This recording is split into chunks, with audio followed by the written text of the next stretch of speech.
ada perasaan juga, menghindari ribut dan apa semua. Ya, itu kadang-kadang itu yang kami hindari sebenarnya. Menyampaikan materi kayak sampean tadi ya agak susah. Iya, gitu. Nah, memang materi ini tidak disampaikan ke level, mungkin kalau di sini disebutnya staff ya. Level, ya ini memang untuk materi leadership yang levelnya menengah atas. Tujuannya bukan lagi Bapak menyampaikan materi ini ke bawah, tapi Bapak memiliki kemampuan bahwa memang ada orang-orang yang kira-kira seperti ini. Bagaimana cara mengatasinya? Nanti bisa dibaca lagi juga nggak apa-apa yang tadi. Ya. Itu masuk cok orang Batak mas ya? Ada bahasanya mas? Udah sulit, saya juga mas kasih arahan. Misalnya ucok pada saudara dari saudara. Kita ketemu di Kalimantan Selatan ya. Tapi harganya beda pak. Ada tawal dia ini.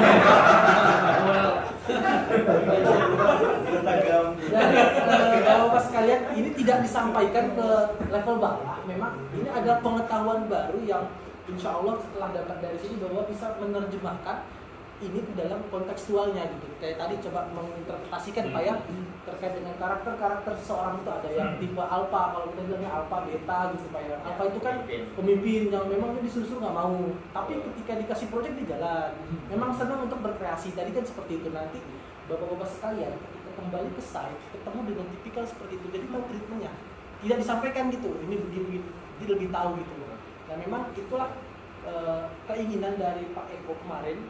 Ketika menghubungi kami, kita berpikir perlu untuk teman-teman di tataran TV ke atas itu untuk mampu hal-hal seperti ini gitu Pak. Makanya DISC ini sebenarnya nanti itu pengetahuan ke Bapak untuk melihat potensi dari staf-staf Bapak, bukan nanti teman-teman di bawah di staf kami dikasih coba kamu DISC ini seperti apa, bukan seperti itu.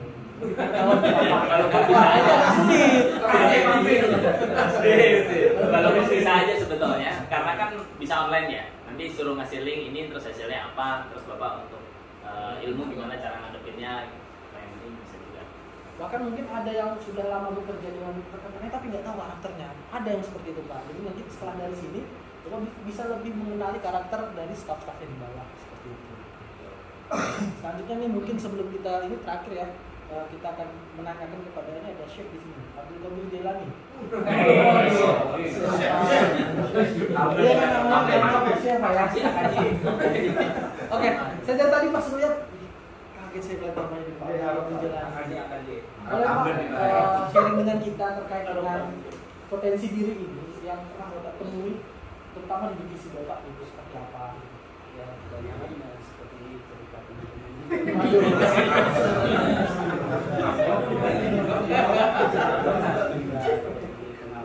banyak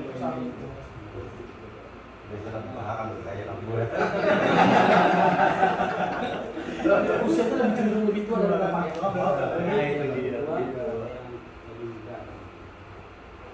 Mungkin saya coba menanyakan Pak Luki Pak ya, menerjemahkan dari bagaimana sih Pak kira-kira ketika kita menemui kita kan levelnya mungkin secara struktur lebih tinggi, tapi staf kita mungkin usia lebih tua. Nah itu treatmentnya seperti apa gitu?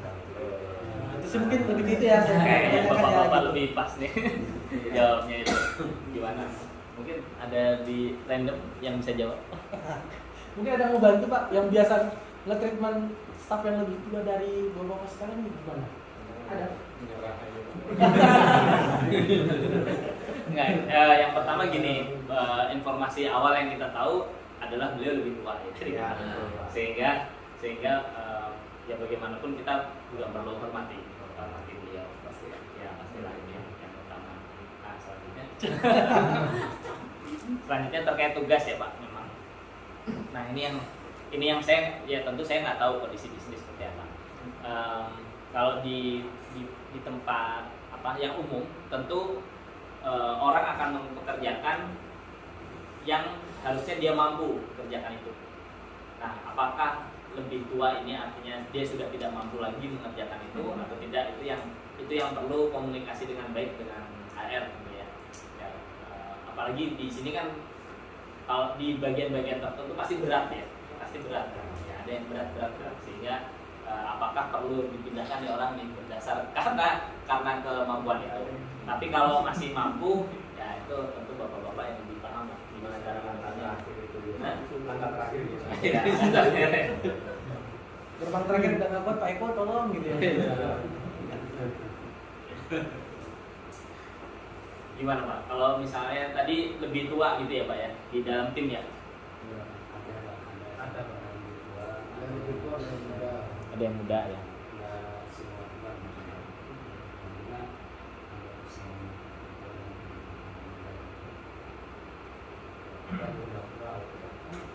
Boleh Pak, saya biar dapat gambaran dulu masing-masing dari bapak-bapak ini kira-kira timnya ini berapa orang sih? Kalau yang disebut dalam satu tim itu? Oh. Ada yang 3, Ada yang 3, ada yang 10. ada 5. Terus berapa sering berganti orangnya di dalam satu tim itu? Setahun sekali? Minggu? Oh itu terus gitu ya? Dia kalau yang sip-sipan tuh biasanya ada 2 kali ganti. 2 kali Itu ganti. putar terus. Pemutar di ini aja. Kan kayak Tapi ada juga non-stop. ada juga Pak yang Ada juga yang mutar, orangnya mutar. Orangnya mutar gitu ya. Nah kalau kita mempunyai contohnya kita punya anggota totalnya itu ada 5 orang. Jadi 2 libero. Jadi di antara kami kadang-kadang itu posisi pengawas memang bergantian. Ya. Gitu. Jadi terkadang dia harus keluar dari daerah, terkadang dia harus di dalam daerah. Kalau di dalam daerah tersebut pun terkadang itu ada yang tugasnya ada di posisi di dalam, ada juga yang posisinya harus di luar. Nah ini berapa lama? Kita untuk perubahan itu Pak, kita biasanya 3 hari. Oh, 3 hari cepat terkadang juga ya? juga bisa lebih. Oke. Jadi kita harus memang terkadang itu untuk di lapangan sendiri kita mempunyai 5 anggota itu Pak, termasuk orangnya juga umurnya lebih di atas daripada kita. Ya. Jadi memang benar sekali tadi dari teman-teman juga untuk di lapangan itu kita terkadang tuh mempunyai masalah yang di dalamnya itu kayak dia bawahan anggota misalnya. Anggota tapi dia mempunyai ide yang salah gitu. Iya. Tapi dia orang tua Pak gitu. Iya. Tapi kadang-kadang kita juga harus bisa gimana ya? Supaya kita ini orang ini kita paham dengan maksud kita. Iya. Ya. Terkadang Pak kita sendiri juga harus melakukan pekerjaan itu. Ini contohnya orang itu udah kurang. Tapi harusnya orang itu bekerja yang seperti yang kita mau, seperti yang perusahaan mau gitu. Tapi kok orang ini belum begitu paham. Kita sendiri Pak yang akan turun Pak. Kita turun sendiri di lapangan dengan beberapa teman yang paham. Nanti dia akan mengikuti. Karena kita seperti anak kita, dia akan orang tua. Ya itu salah satu solusi yang pas Pak. Kalau misalnya jumlahnya mencukupi, yang bisa jalan ya berjalan dulu. Yang nggak bisa jalan nanti dia juga akan ngikutin gitu ya. Ya salah satu solusi. Terus yang pasti perlu kita pahami bahwa apa sih yang membedakan atasan, katakanlah atasan dan bawahan gitu ya. Kalau versi saya adalah besaran tanggung jawab, sehingga itu juga yang membuat perbedaan gaji ya. Nah tanggung jawab ini nanti urusan kalau di sisi HRD-nya adalah apakah si seseorang ini bisa memenuhi tanggung jawab ini. Itu terkait skill yang PR-nya HRD. Tapi kalau dari sisi kita sebagai pelaksana di lapangan gitu ya, atasan di lapangan, bawahan di lapangan, atau anggota dan ketua di lapangan, kepala di lapangan gitu ya, ya kita perlu pahami bahwa ya yang pertama tentu posisi pekerjaan itu tidak terkait dengan martabat seseorang ya. Seringkali kadang kita itu juga, jadi yang bawahan nggak perlu terlalu sungkan dalam artian gimana yang berlebihan juga terhadap atasan. Atasan juga tidak bisa merendahkan bawahan, itu satu.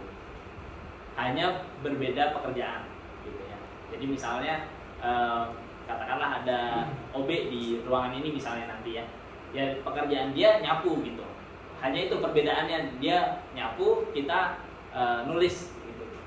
Bedanya itu, hanya berbeda jenis pekerjaan.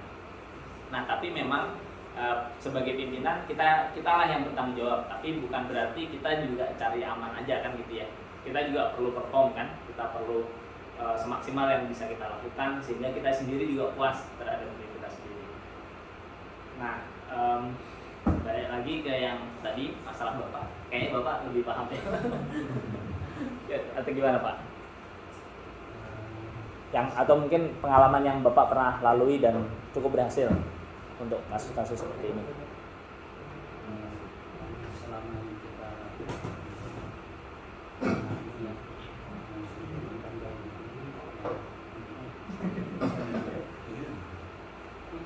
sama orang yang keras itu juga Lemah dulu. Oh iya iya Pak. Ya semoga dimudahkan Pak semuanya Pak.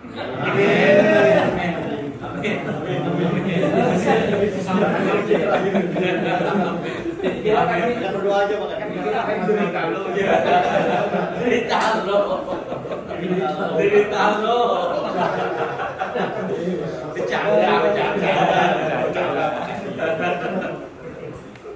Pelik Pak ya gitu.